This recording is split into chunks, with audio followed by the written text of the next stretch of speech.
कल अच्छा लग रहा था। थोड़ा सा व्यवस्थाएं, वही व्यवस्थाओं को एक सिस्टम से बना दिया, व्यवस्था अच्छी हो गई। एक साथ हजारों लोग बैठ के दर्शन कर पा रहे हैं। बाहर तक के लोग, जहां रोड तक के लोग, जहां जगह नहीं है तो इनको एंट्री नहीं मिल पा रही है। अब यदि एक स्क्रीन बाहर और लग जाती तो बाहर भी उतना बड़ा मैदान हो जाता। लेकिन कोई बात नहीं, व्यवस्था नंबर 1 और आनंद आ रहा है, खुशी भी मिल रही है। श्री पंडोकर सरकार त्रिकालदर्शी दरबार में 3 चीजें बताने का टोटल बंद कर दिया गया है, क्योंकि आए दिन कानून की शरण लेकर के आए दिन कोई ना कोई न्यायालय से नोटिस मिलता था। पंडोकर सरकार जी, आपने बताया आप अपना पक्ष रखे। कई अभिवक्ता लोग पत्र भेज देते हैं कि आपने मेरे क्लाइंट के विषय में मानहानि कर दी, आप उसका प्रूफ दे। हमने देखा कि कोर्ट के चक्कर लगाते लगाते जवाब देते देते हमने कहा अच्छा है कि चोरी धन मर्डर बताना ही बंद कर दो। यहां तक कि लव प्रसंग भी बंद कर दिए। अप्रैल माह से किसी का किसी से कोई चक्कर चल रहा हो, हमने वो भी बंद कर दिया। भैया तुम्हारी जय हो, तुम्हारी जय हो, क्योंकि तुम्हें सुधरना है नहीं। बताने से और भक्त लोग डरते हैं, अरे गुरुजी कहीं पोल ना खोल ले, बंद ही कर दिया।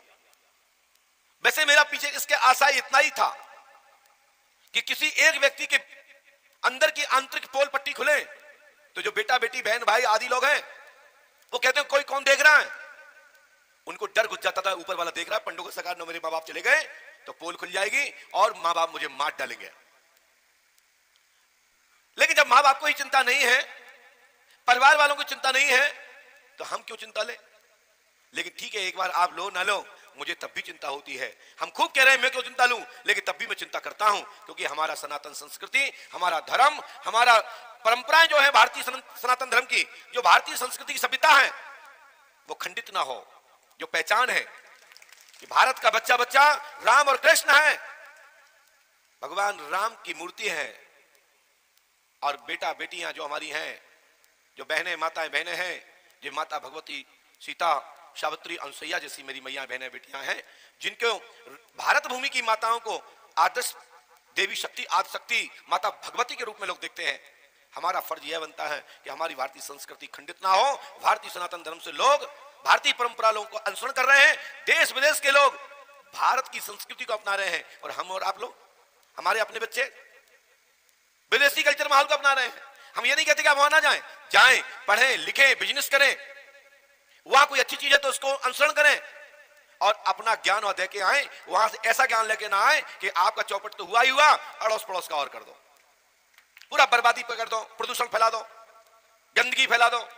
ये तुम्हारा कर्म धर्म नहीं है। तुम्हारा कर्म धर्म है कि हम अपनी परंपरा को, अपनी संस्कृति को अच्छे से बना के रखें, जिससे हमारे जिले का, हमारे प्रदेश का, हमारे देश का नाम हो। क्योंकि विश्वगुरु ऐसे था, विश्वगुरु ऐसे नहीं था कि कुछ भी करो उल्टा सुल्टा काम। सब सनातनी थे, शिखा बंधन करते थे, मस्तक पर रोली सिंदूर लगाया करते थे, जनेऊ डालते थे, स्वाध्याय करते थे, यज्ञ आदि कर्म करते थे, मंत्रों का जप अनुष्ठान करते थे, देवताओं का आह्वान करते थे, तब वो पूजित थे और सम्मानित थे। अपने अपने अनुसार, अपने कर्म अनुसार अपना निर्वहन करते थे। जो जिसकी जो पद्धति हुआ करती थी, जिसको जो कार्य क्षेत्र बांटा गया था। ये दरबार है, दरबार में मैं कोई सत्संग या प्रवचन करने नहीं आया हूं, लेकिन ये गद्दी का संदेश है। यदि सनातन को मजबूत रखना है, भारतीय संस्कृति को मजबूत रखना है, देवी देवताओं की महत्ताओं को समझना है, और देवी देवताओं से कुछ पाना है, और डॉक्टरों का चक्कर छुड़ाना है, तो आपको सात्विक बनना पड़ेगा, आपको धार्मिक बनना पड़ेगा, आपको पूजनीय बनाना पड़ेगा और पूजनीय बनना पड़ेगा। एक दूसरे को पूजनीय बनेंगे तो निश्चित है आशीर्वाद निकलेगा, बेमुनिष्ठाई खत्म हो जाएंगे।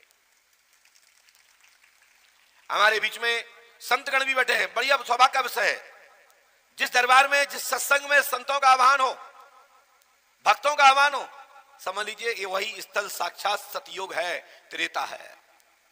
जहां बेमुनिष्ठाएं हो, आप उसमें मार कटा हो, आंखें छड़ी हो, समझ लो वही द्वापर का संकेत है, अंत द्वापर का संकेत है। और जहां एक दूसरे को देख करके नाक सकोड़ रहे हो, समझ लो ये कलयुग का प्रभाव है। इसलिए इस समय ये बाटका, यह स्थल इस समय पंडोकर धाम में ही बना हुआ है, जहां एक साथ हजारों लोग श्री पंडोकर सरकार आस्था श्रद्धा मंच की ओर अपनी नजर को रखे हुए हैं, अपने मन को लगाए हुए हैं। हे मेरे पंडोकर सरकार, हमारी समस्या का समाधान हो, कृपा प्राप्त हो। इसी का नाम है सतयुग, इसी का नाम है त्रेता, इसी का नाम है कृतयोग, इसी को कलयुग भी कहते हैं। जैसा करोगे जैसा भरोगे। यदि कुछ पाना है तो अच्छा बीज डालना पड़ेगा, तो अच्छा फल भी प्राप्त होगा। जैसा बीज डालोगे वही आपको प्राप्त होगा। हमारे भैया जी जो भजन कीर्तन के माध्यम से आप लोगों को बहुत कुछ समझा रहे थे, वो अकेला कीर्तन ही नहीं था, एक एक शब्द आपके जीवन को परिवर्तन करने वाला महामंत्र था। बस भाषा सुनने में एक विषय था कि कीर्तन, सत्संग, लेकिन एक एक शब्द जीवन के परिवर्तन करने वाले, आपके जीवन के बदलाव देने वाले एक सॉफ्टवेयर की तरह है। जैसे किसी के भी कंप्यूटर में वायरस आ जाता है तो एक दूसरा सॉफ्टवेयर उसमें डाला जाता है एंटीवायरस के रूप में, वो आपके उसमें आए हुए वायरस को खा लेता है और आपके डाटा को रिफ्रेश कर देता है। उसी का नाम है सत्संग एवं कीर्तन। श्री पंडोकर सरकार दरबार में हमारे चित्रकूट धाम पीठाधीश्वर तुलसी पीठ के महामहिम श्री रामभद्राचार्य जी महाराज जी के परम शिष्य भी यहां उपस्थित हुए हैं, जिनका मुझे संकेत प्राप्त हुआ है। हम महाराज जी उन सभी से कहेंगे कि आप प्रणाम वहीं हनुमान जी महाराज को कर लें, और जब गद्दी से उठेंगे तब हम आपसे व्यक्तिगत चर्चा करके आगे का मार्गदर्शन और आपका भी जो आप विषय लेके आए हैं या जो चर्चा लेके आए हैं उसको सुनेंगे, समझेंगे और आगे की स्वीकृतियां भी देंगे। और आप लोगों से भी कुछ मंथन करते हुए समाज के परिवर्तन के लिए, विकास के लिए चर्चा करेंगे और अनुसरण कर आगे उनकी भी व्यवस्थाएं बनाएंगे। साथ ही हमारे बीच में जिला जालौन से ब्रह्मचारी जी महाराज, कथा व्यास अरविंदाचार्य जी महाराज कुछ ही देर में आने वाले हैं। उनके साथ मुझे दिव्यापुर भी जाना है, लेकिन रात्रि में वापसी होकर के औरैया में ही विश्राम करेंगे, क्योंकि सब चाहते हैं कि गुरु जी हमारे यहाँ आए, हमारे यहाँ आए। चेले भी चाहते हैं कि हम भी मंच पर चढ़ के पैर छू के आ जाए, लेकिन जब हम आपको ये कहते हैं शिष्य लोग आकर पैर छू लो तो आज का नंबर ही कट जाएंगे सबके, क्योंकि इतने शिष्य हैं। एक साथ साधुवाद, आशीर्वाद, सबका कल्याण हो, सबका भला हो। आपके जीवन में पूजपाठ सदगुरुदेव भगवान श्री हाथीवान महाराज की खूब वर्षा हो, आपके जीवन में खूब तरक्की हो।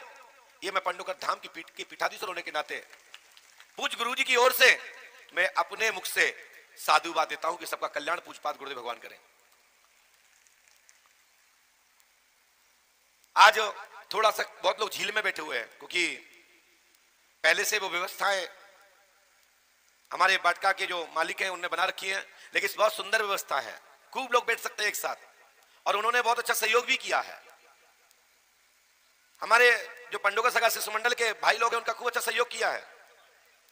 लेकिन आज मैं कार्यकर्ताओं से कहूंगा कि कुछ बेटियों की तरफ, बेटियों को खड़ा कर दीजिए 2-4 पॉइंट पर, 2-4-6 लोग हमारे भाइयों के लिए तरफ भी पॉइंट पर खड़े कर दिएगा, कुछ पीछे खड़ा कर दीजिए। जैसे हम संकेत करें वो फटाक से किसी को भेज देंगे, लेकिन पहले हाथ उठाएंगे कि कौन कार्यकर्ता किसको भेज रहा है, जिससे ये रह सके कि अमुक व्यक्ति को प्रेरणा दी गई और अमुक व्यक्ति ने वहां से किसी को भेजा है। और कैमरामैन, ये कैमरा लगा करके आप चले गए हैं, कैमरे पर ही रहेंगे, जिस तरह हम दिशा देते हैं उस तरफ का उस व्यक्ति को फोकस में दिखाएं कि वो व्यक्ति किसको उठा रहा है। मैं आप लोगों से यह भी बता दूं, जितने यूट्यूबर्स हैं वो सभी यूट्यूबर्स ध्यान दीजिएगा, यहां खड़े नहीं होना है। कुछ बेटियों को व्यवस्था बेटियों को दे दे, माताओं बहनों के बीच में, और पुरुष के बीच में पुरुष लोग चले जाए और वो खड़े हो जाएंगे एक एक, ये नहीं कि एक जगह सभी कार्यकर्ता खड़े हो। बहुत बहुत धन्यवाद, आपने सुनी और व्यवस्था बनाने की लग गए, इसके लिए बहुत बहुत धन्यवाद। आने वाले समय में, भविष्य में जो दरबार आपने देख लिया, मुझे तो लगता था कि मैं अब दरबार अब कहीं कर ही नहीं पाऊंगा, क्योंकि वर्ष 2008 से मैंने बाहर के दरबारों का संकल्प ले लिया था कि मैं बाहर अब दरबार नहीं करूंगा। लेकिन शिष्यों ने, भक्तों ने देखा कि आडंबर की दुकानें जज सारी बन गई और लोगों ने कहना चालू कर दिया, क्या कभी ऐसा आपने सुना, कभी देखा? तो शिष्यों ने कहा सुना भी है, देखा भी है, और इस समय हमारे पूज्यपाद गुरुदेव पंडोकर धाम की भूमि में रहते हैं। और पुनः आप देखिएगा कि तुम कब पैदा भी नहीं हुए थे और पर्चा लिखने वाला भारतवर्ष में कोई दरबार था तो पंडोकर धाम था। लेकिन पंडोकर धाम ने कभी चाटुकरता नहीं किया। पंडोकर सरकार दरबार कभी दबाव में नहीं चलाया, लेकिन तब भी दरबार की मर्यादा को रखते हुए बाहर के अन्य कार्यक्रमों में सम्मिलित होना प्रारंभ किया है, स्वतंत्र रूप से दरबार करना नहीं, क्योंकि टाइम ही नहीं है।